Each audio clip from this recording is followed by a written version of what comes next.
जी बेटा कल आपां ने कीता सी फेज। फेज मैंने तुहानूं दस्सिया सी फेज एक की है एंगल ही है। फेज नूं आपां की बोलदे हां एंगल ही बोलदे हां। ओनू थ्रू साइन वेव मैंने तुहानूं समझाया सी। अज आपां ने करना है principal of superposition of waves. Principal of superposition of waves. ठीक है जी।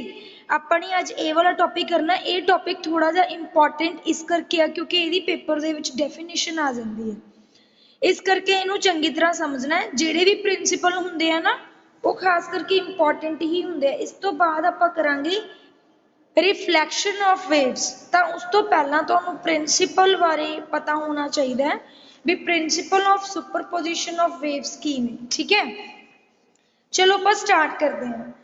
देखो पहला तो आप सिर्फ एक वेव की गल कर रहे सी जां फिर दो वेव्स दियां गल कर रहे सीगे है ना, उन्हां दी डिस्टर्बेंस की गल कर रहे सी। बट जदों आपां नंबर ऑफ वेव्स नूं लैके चलते हैं ना, नंबर ऑफ वेव्स बहुत सारिया वेव्स मीट करनियां एक इस तरह के पॉइंट ते उन्होंने आपां सुपरपोजिशन बोलते हैं। जिमें कि फॉर एग्जाम्पल मैंने वेव की का पल्स लै ली। एक तो मेरे को आ वाली वेव की पल्स है, ठीक है जी ओके, ते ये अपने मीडियम दे विच जा रही है। ओके ये मैं एक पल्स लई है हाले वेव की, ठीक है ना, लै ली। उस तो बाद उसे मीडियम दे विच एक वेव होर आ रही है बट हैगी तो आइडेंटिकल हैगी तो आइडेंटिकल है मतलब सेम मैग्नीट्यूड बट ओदी डायरैक्शन की आ अपोजिट है। फर्स्ट वाली वेव तो मैं दो वेव्स दे नाल तुहानूं समझाऊंगी। फर्स्ट वाली वेव तो ओदी जिहड़ी डायरैक्शन है वो अपोजिट है बट मैग्नीट्यूड सेम है। आइडेंटिकल वेव्स का मतलब की हुंदा है, मैंने दो आइडेंटिकल वेव्स दियां पल्सेस लईआं ने, ओदा मतलब की है भी उन्हां जो मीडियम है वो भी सेम है, medium same magnitude same but direction opposite. तो ये जिहड़ियां दोनों नंबर ऑफ वेव्स ने, दो वेव्स ने एक इस तरह के पॉइंट ते जाके मीट कर जांदियां ने। जदों एक पॉइंट ते जाके ये मीट करदियां ने दैन अपने कोल की बनदा है वेव बनदी है। That's mean this is known as superposition of wave. मतलब वन इज पॉजिटिव डायरेक्शन जा रही है, दूसरी की है नेगेटिव डायरेक्शन, क्योंकि एक नीचे है तो एक ऊपर पल्स मैंने लई आ।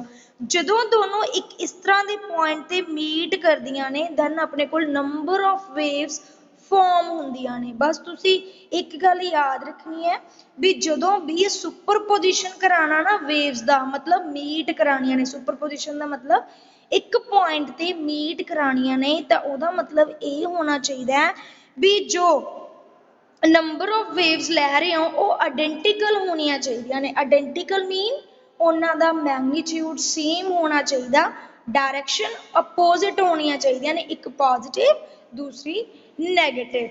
दैन इस फॉर्म दे विच ओह की करदे ने एक इस तरह का पॉइंट आंदा विच विचाले इस तरह का एक पॉइंट आऊगा जिथे वो जाके की कर जाणगियां मीट कर जाणगियां। That's mean this is known as principle of superposition of waves. समझ आया? तो ये एक नहीं दो नहीं तीन नहीं आप नंबर ऑफ वेव्स नूं मीट करवा सकते हैं एक पॉइंट ते। ते उस तो बाद की है देखो मैंने डेफिनेशन भी लिखी हुई आ, मैं बोल रही हाँ when number of waves meet simultaneously, simultaneously मतलब कि कॉन्टिन्यूसली एट अ पॉइंट, एक पॉइंट दे उपर जाके मीट करदियां ने in a medium, in a medium. Medium तो होना ही चाहिए क्योंकि अपन पता है भी जो वेव्स है वो एक तरह की डिस्टर्बेंस है, ये भी अपन पता ने। बट वो किहड़ियां वेव्स ने? नॉन मकैनिकल वेव्स ने। नॉन मकैनिकल वेव्स दे लई ਉਹ ਕੀ ਨੇ ਆਪਣੇ ਕੋਲ नॉन मकैनिकल वेव्स ने जिन्हां दी डिस्टर्बेंस नूं करन दे लई अपने कोल कोई मीडियम होना चाहिए। वो मीडियम दे विच इस तरह का पॉइंट आंदा है जिहदे उपर नंबर ऑफ वेव्स जाके की करदियां ने meet but simultaneously मतलब कि continuously। समझ आई? एक लाइन तो ਤੁਹਾਨੂੰ समझ आ गई होनी है। ਇਹਦੇ ਵਿੱਚ ਪ੍ਰਿੰਸੀਪਲ ਆਫ ਸੁਪਰਪੋਜੀਸ਼ਨ ਜਦੋਂ ਵੀ ਆਪਾਂ ਨੇ ਕਰਾਣਾ ਹੈ ਦੈਨ ਇਹਦੇ ਲਈ ਆਪਣੇ ਕੋਲ ਨੰਬਰ ਆਫ ਵੇਵਸ ਹੋਣੀਆਂ ਚਾਹੀਦੀਆਂ ਨੇ, ਮਤਲਬ n ਨੰਬਰ ਆਫ ਵੇਵਸ ਨੂੰ ਆਪਾਂ ਲੈ ਕੇ ਚੱਲ ਸਕਦੇ ਆ। ਚਲੋ ਆਪਾਂ ਨੂੰ ਇਹ ਗੱਲ ਪਤਾ ਚੱਲੀ, ਇੱਕ ਆਪਣੇ ਕੋਲ ਪੋਜ਼ਿਟਿਵ ਤੇ ਦੂਸਰਾ ਆਪਣੇ ਕੋਲ ਨੈਗੇਟਿਵ ਪਲਸ ਹੋਣੀ ਚਾਹੀਦੀ ਹੈ ਤਾਂ ਕਿ ਉਹ ਇੱਕ ਇਹੋ ਜਿਹੇ ਪੁਆਇੰਟ ਤੇ ਜਾ ਕੇ ਮੀਟ ਕਰ ਜਾਣ। ਇਹ ਤਾਂ ਗੱਲ ਪਤਾ ਚੱਲੀ। ਚਲੋ ਹੁਣ ਆਪਾਂ ਨੈਕਸਟ ਪ੍ਰੋਸੀਡ ਕਰਦੇ ਹਾਂ ਇਸ ਦੀ ਡੈਫੀਨੇਸ਼ਨ ਦੇ ਵਿੱਚ ਹੀ। The net displacement, ਉਹਨੇ ਕਿਹਾ net displacement, this is known as displacement, this is known as displacement। ਆਹ displacement ਆ, ਆਹ ਜਿਹੜੀ ਆਹ ਵਾਲੀ distance ਹੈ ਨਾ, this is known as displacement at a given time is the algebraic sum of displacement due to each wave at that time। तो जो ਉਹਨਾਂ ਦਾ displacement ਹੋਊਗਾ ਨਾ ਉਹਨਾਂ ਦਾ ਆਪਾਂ ਐਲਜੈਬਰਿਕ ਸਮ ਕਰਾਂਗੇ।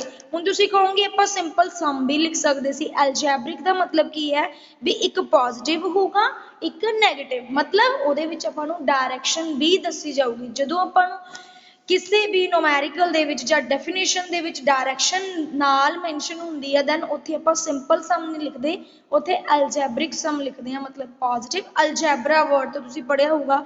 ਅਲਜੈਬਰਿਕ means positive and negative। then ਆਪਾਂ positive and negative waves ਦੀਆਂ pulses ਨੂੰ add ਕਰ ਸਕਦੇ ਹਾਂ। that's mean this is known as algebraic sum। ਤਾਂ due to each wave ਤੁਸੀਂ ਇਸ ਤਰ੍ਹਾਂ ਦੇ ਨਾਲ displacement ਨੂੰ ਜੋ add ਕਰ ਸਕਦੇ ਹੋ। ਤਾਂ ਆਪਣੇ ਕੋਲ displacement ਅਗਰ number of waves ਨੇ, ਮੈਂ ਤਾਂ ਦੋ waves ਲਈਆਂ ਨੇ ਨਾ, मैं तो दो वेव्स लईਆਂ ने y1 एंड y2 कर लिया।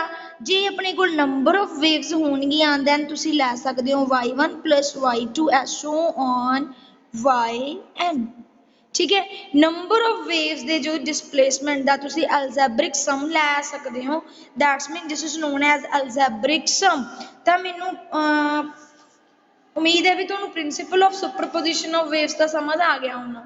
The principle of superposition of waves की ਹੁੰਦੀਆਂ ਨੇ, it is a number of waves। ਇਹਦੇ ਵਿੱਚ ਆਪਾਂ number of waves ਲੈ ਕੇ ਚੱਲ ਸਕਦੇ ਹਾਂ ਜਿਨ੍ਹਾਂ ਨੂੰ ਆਪਾਂ ਮੀਟ ਕਰਵਾਉਂਦੇ ਹਾਂ simultaneously medium ਦੇ ਵਿੱਚ ਇੱਕ ਪੁਆਇੰਟ ਦੇ ਉੱਪਰ। that's mean this is known as superposition of waves। ਹੁਣ ਆਪਾਂ ਇਹਨੂੰ ਥੋੜਾ ਜਿਹਾ ਮੈਥਮੈਟਿਕਲੀ ਕਰਾਂਗੇ। ਮੈਥਮੈਟਿਕਲੀ ਕੀ ਹੈ देखो, मैंने लै लिया ਉਹਦੀ पोजीशन ਲਈ विद रिस्पेक्ट टू टाइम लिया। ठीक है जी, ਜਦੋਂ ਵੀ ਆਪਾਂ वेव्स ਦਾ मैथमेटिकली ਕਰਦੇ ਹਾਂ ਉਹਦੇ ਵਿੱਚ ਦੋ फैक्टर्स होने ਜ਼ਰੂਰੀ ਨੇ। वन इज टाइम, ਉਹਨੂੰ टाइम ਕਿੰਨਾ ਲੱਗ ਰਿਹਾ वेव ਨੂੰ मूव ਕਰਨ ਤੇ, ਐਂਡ ਉਹਦੀ पोजीशन ਉਹ किस तरह ਦੇ ਨਾਲ प्रोसीड हो रहा है। ओके जी, then y(xt) is equal to y1(xt) plus y2(xt)। जो मैंने दो वेव्स लईਆਂ ਨੇ ਉਹਨਾਂ ਦੇ ਨਾਲ मैंने दो फैक्टर्स ਨੂੰ इंक्लूड किया xt and xt ਲੈ ਲਿਆ। ਉਸ ਤੋਂ ਬਾਅਦ y1(xt) ਨੂੰ ਆਪਾਂ ਕੀ ਲਿਖ ਸਕਦੇ ਹਾਂ x minus vt। x minus vt मैंने क्यों लिखा, पोजीशन vt किन्ने टाइम दे नाल वो अपनी वेलोसिटी जो अपनी डिस्टेंस आ वो कवर कर रहा है। vt मतलब किन्ना डिस्प्लेस हो रहा है, क्योंकि अपन नूं पता है ना v is equal to x upon t, v is equal to x upon t, या फिर vt is equal to x, vt is equal to x। ता मतलब किन्ने टाइम दे नाल वो डिस्प्लेस हो रहा, that's mean this is known as vt। एवं y2xt दा लोगे तुसी, y2x2 दा लोगे function, this is a function f2x minus vt so on yn दा भी तुसी लै सकदे हो yn fn x minus vt। इस तरह दे नाल तुसी इहनू मैथमेटिकली शो कर सकते हो। So wave function describing the disturbance, ये की है एक डिस्टर्बेंस है। मैं तुहानू पहले लेक्चर तो ही समझाती आ रही हूँ भी एक मीडियम दे विच जिहदे लई मीडियम होना जरूरी है, डिस्टर्बेंस है, disturbance in a medium. So wave motion is not periodic motion, this is a 1 mark question. 1 mark question दे विच तुहानूं आ सकदा भी wave motion is a periodic motion or not, then तुसीं लिखोगे नॉट, बिकॉज क्योंकि जो पीरियोडिक मोशन हुंदा वो regular interval of time they which repeat हुंदा रहिंदा है, but it is a disturbance, कदे घट हो जाती है, कदे वध हो जाती है, कदे नहीं हुंदी। सो वेव मोशन एक पीरियोडिक मोशन नहीं आ, it is a harmonic motion, periodic motion नहीं हैगा, हार्मोनिक मोशन है। दैन तुसीं ये याद रखनी है, this is a very very important line, इस करके मैं इस लाइन नूं इहदे विच इंक्लूड करता। The wave motion is not a periodic motion. Then अपने कोल इनू नंबर, हुण तां मैंने 2 वेव्स दे नाल लैके दिखाया, तुसीं नंबर ऑफ वेव्स दे नाल भी इनू लैके चल सकदे हो। हाँ जी, then wave motion is not periodic motion. Then मैंने पहला ऊपर 2 वेव्स लईआं ने, तुसीं नंबर ऑफ वेव्स नूं भी लैके चल सकदे हो, y1 y2 so on yn। Then y1 दी वैल्यू पुट करोगे, y2 दी वैल्यू पुट करोगे, एसो ऑन yn दी वैल्यू पुट करोगे। Then this is a summation I is equal to 1 to n, तुसीं नंबर ऑफ वेव्स नूं लैके चल सकदे हो जिहदी वैल्यू 1 तो लैके n तक लाई करूगी। fi x minus we T, I the value 1 to n लाई करती है। ओके जी, समझ आ गया। ये नाल ही ने मैं तुहानूं एक चीज़ होर समझानी आ, सुपर पोजिशन ऑफ वेव्स का तुहानूं समझ आ गया होना, सिंपल, बट हुण मैं एक एग्जाम्पल के थ्रू तुहानूं समझानी आ। देखो, let us illustrate, let us consider 2 waves, आपां ने 2 waves लै लियां जिहदी सेम एंगुलर फ्रीक्वेंसी आ ओमेगा 2 पाई अपॉन टी, जिन्हों आप लिख सकते हैं सेम प्रोपेगेशन कॉन्स्टेंट, मैं तुहानूं दस्सिया होया propagation constant k is equal to 2 pi upon lambda, same amplitude लै लिया, ट्रैवलिंग विद सेम स्पीड दे नाल जा रही आ अलोंग पॉजिटिव डायरेक्शन, उन्हें दसदा वो पॉजिटिव डायरेक्शन दे विच मूव कर रही आ। If 2 waves are out of phase, this is what, if 2 waves are out of phase by constant angle phi, then तुसी ओनू किस तरह दे नाल रिप्रेजेंट करोगे। देखो, तुहाडे कोल एक नवा वर्ड आया, तुहानू एंगुलर फ्रीक्वेंसी दा भी पता, तुहानू प्रोपेगेशन कांस्टेंट दा भी पता है, एम्पलीट्यूड भी मैं तुहानू दस्सिया होया, travelling with the same speed तुहानू पता है long positive direction. But if 2 waves are out of phase, एक इन फेज हुंदा है, एक आउट फेज हुंदा है ऑफ कांस्टेंट एंगल फाई। ਇਹਦਾ मतलब की है, मैं तुहानू दसदी हां, अगर फाई दी वैल्यू 0 आ रही है, अगर फाई दी वैल्यू 0 आ रही है, मतलब मैंने एक वेव तो आ ले ली सॉलिड दे नाल, देखो सॉलिड दे नाल मैंने एक वेव तो आ ले ली,